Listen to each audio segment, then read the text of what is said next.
Well, good morning. On behalf of Chancellor Everett and our athletic director, Doug Gillen, I want to thank Commissioner Gill and the Sun Belt for this great event, a way to kick off the 2022 season.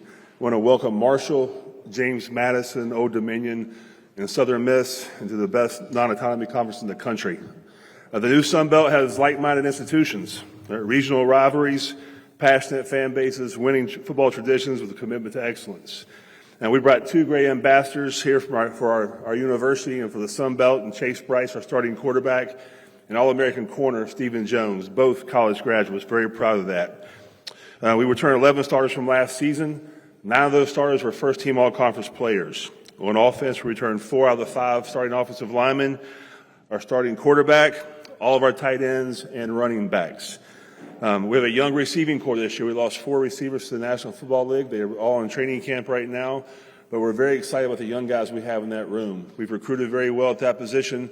That's something we look forward to. On defense, we're very excited about our team speed. That's something we recruited at Appalachian State. We will recruit speed over size because speed will always win. Nick Hampton, who's our outside linebacker, he has really changed his body over the last 6 months. He's 6'3", 240. Jalen McLeod, Jordan Earl, Trey Cobb, and of course Stephen Jones. When you win a lot of football games, you have turnover. So this year we had 3 coaching changes in the offensive side of the ball. Coach Ponce went to the University of Miami. We hired Kevin Barbay as our offensive coordinator. Lawrence Dawsey came in from Texas A&M, and we were fortunate enough to hire Jeep Wade as our offensive line coach. But looking forward to this year, looking forward to the new Sun Belt. This brings great rivalries into our conference, especially on the eastern side of our division. Again, this year we were picked to win it. I don't believe in polls early in the season. I believe in after the season. But you look top to bottom on the Eastern Division, anybody can win our conference. And so, in saying that, we're excited about it, excited to get started, and we'll open questions. Thank you, Coach. We'll take questions for Coach Clark and the student athletes. Ask those of you in the room, please, if you would, raise your hand, and please also stand up, because we'll be catching you on camera for our folks watching us digitally. And please state your name and your media affiliation before asking your question. And for those of you watching us on Zoom, please type your questions into the chat, and I will read those. First of all, do we have any questions from here in the room? Please raise your hand. Coach Clark, Emmanuel Pappas, Sun Belt Conference. Just wanted to talk about this program has not only been established in the Sun Belt, but on a national footprint as well. And just talk about that with the non-conference opponents that you have. You've had the opportunity to play some big-time opponents, and of course this year playing North Carolina, Texas A&M as part of your non-conference schedule. Just talk about what that means, that you get to challenge yourselves early on against these types of opponents. Yeah, it's a very challenging schedule without a question, but I think this goes back to the late 80s when Coach Jerry Moore was the head football coach there. He laid the foundation to have a successful program. And then Scott Satterfield, who was a former teammate of mine, comes in and puts his stamp on the program. And then Eli Drinkle's here for 1 year, then I'm the head football coach for. So 39 out of the 40 years, where it may be, there's been an App State guy in that program that knows how to win, how to be successful, how to recruit the right kind of guys. And in recruiting, we don't recruit stars. We trust ourselves, we trust our eyes. And we get to become our kind of guys that want to get a world-class degree and play for championships. And that's important to us. Your second question was the schedule. Again, it's a challenging schedule. Anytime you open up with an in-state opponent in North Carolina, in Boone, for the first time, second time I think in the history of our third time, we had Wake Forest, we had Miami. But we're expecting 40,000 plus in that stadium. And Boone will be rocking Saturday at noon for the ESPN kickoff, and it gets a chance to put our program on a national stage. I think that's what is special about the Sun Belt with the ESPN package we have, that every one of our games is on ESPN. And then we travel down to College Station, who will be ranked probably in the top 3, 4 in the country. And so that's going to give us a starting point where we are in the season. And we get no break from there. We come back and get right into it versus Troy at a conference game there in Boone. So I like our schedule. It's a challenging schedule, but I know our team is up for it. They've worked their tails off all summer long, put themselves in a position to be successful. And does that guarantee it? No, but it gives us a chance to be successful. And Chase, a question for you. Just talking about, Coach mentioned about the receiving core and how young it is, but just wanted to get you to talk about getting a chance to work with them in the off season and some of the things that have stood out to you about this receiving core and what everybody can look forward to seeing this season from that group. Yeah. It's a tremendous group of guys. We're really close in the locker room, outside the locker room. But it's kind of their time to shine. And, last year we had 4 great guys. They're all in the league now. But they'll be the first to tell you that they're so excited to see these guys kind of make a footprint, make a stamp, and some sort of mark to start their career. A lot of guys that we have a couple transfers that I'm excited to work with. But this offseason really just getting closer with them outside of football, and just getting closer that way. And, I'm excited to get to work with them.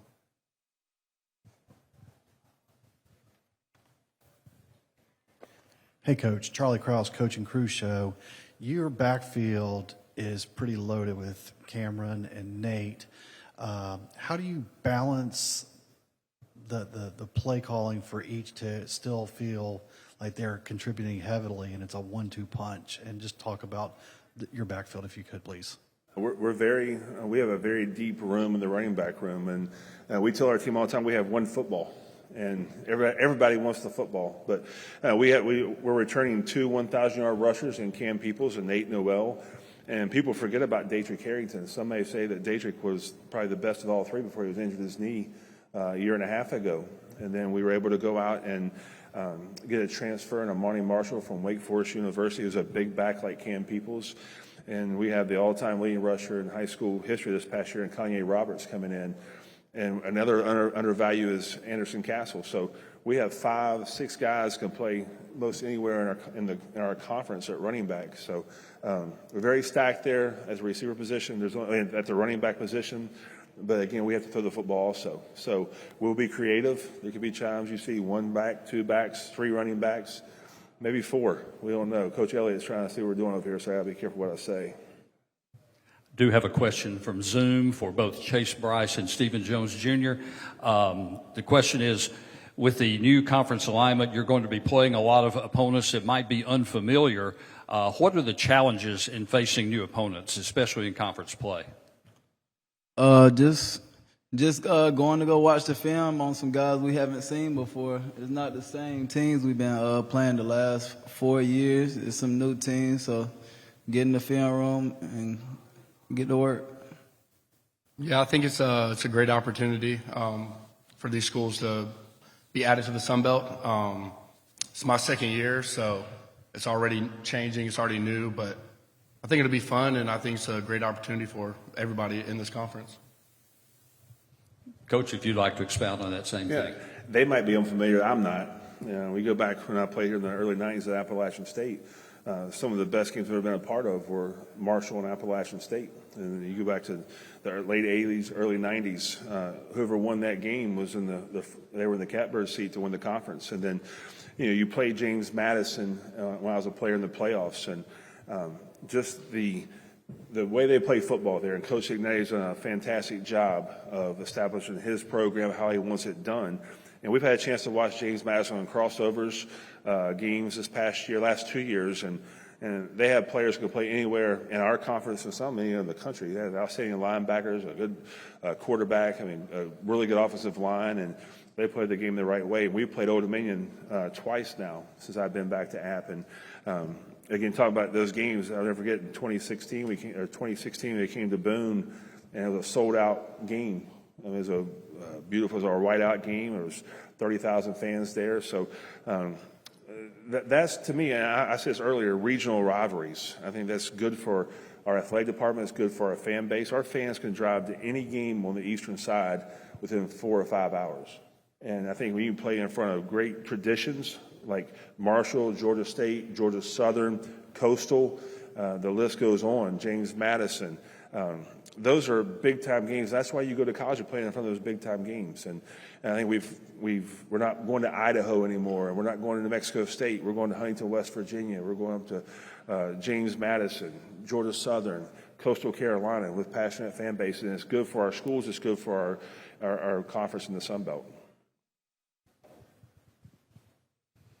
Hi, Grant Johnson from The Breeze. This one's for Sean, Chase, and Steven. You know, yesterday with it being released that you guys were projected to be first place in the East Division, what do you kind of make of those expectations, and how do you try to take, like, one game at a time and, you know, maybe, yeah? Well, I'll start. We always start with the end in mind. Our goal is to be a conference champion and to be a champion of some sort, a bowl champion, a conference champion. But we don't put too much stock in the preseason ranks. If you look at the East, I said this to someone last night, you could put all those teams in a bag and shake them up and pick a team, they could win the conference. And, you know, people forget it. Georgia State ended on a very good run last year, won a bowl game. Georgia Southern has Coach Helton there, who's a fantastic coach, who's an established head football coach at the highest level possible.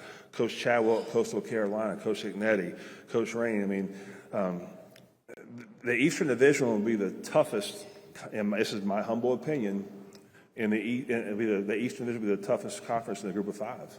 And it's going to be a very tough, whoever comes out there healthy has a chance to win the football game.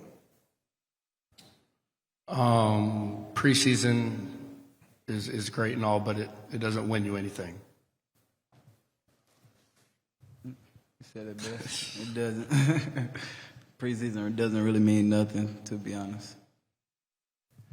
There's a related question from Zoom from David Hall, the Virginian pilot, to Chase and Stephen.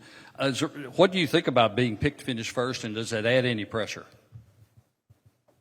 I wouldn't say I expected it, but Outstate's been the lead runners for a long time, so we're gonna be always at the top. So, but like we said, preseason doesn't mean nothing. We still got to take one game at a time and take it from there. Yeah, I think it's a great honor, but everything will have to be proved on field. Raymond Parch with 103.7 The Game in Lafayette. Chase, last year you settled in as the starting quarterback and were able to cut down on the interceptions, the turnovers, which was a big thing for you. How long did it take you to settle into your role leading this offense, and what are some of the things that you've been working on this offseason to take your game to the next level? Yeah, getting here back in January of last year, it didn't take very, very long at all. I was pretty much thrown in the fire. I meshed well with my teammates, and from then on, just I look back at 2020 and wanted to improve. I had to improve for us to be successful, and so again, still want to limit some of those decisions, those poor decisions, but this offseason has turned into more of a consistency for me. Just trying to be consistent in and out during the game, from the first quarter to the fourth quarter, and always giving our team a chance to win.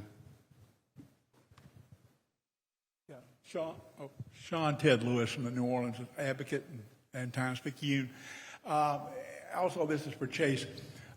It looks like we're headed for student athletes to be able to transfer multiple times without having to sit out.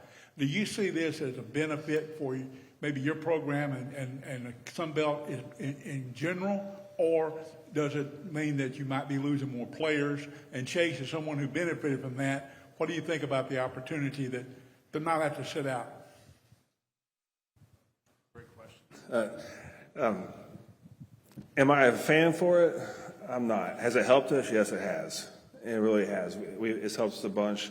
It's hard for head coaches on roster management. We're sitting there, how many scholarships do you have next year? You might have 15 scholarships available. You might have 50 scholarships available.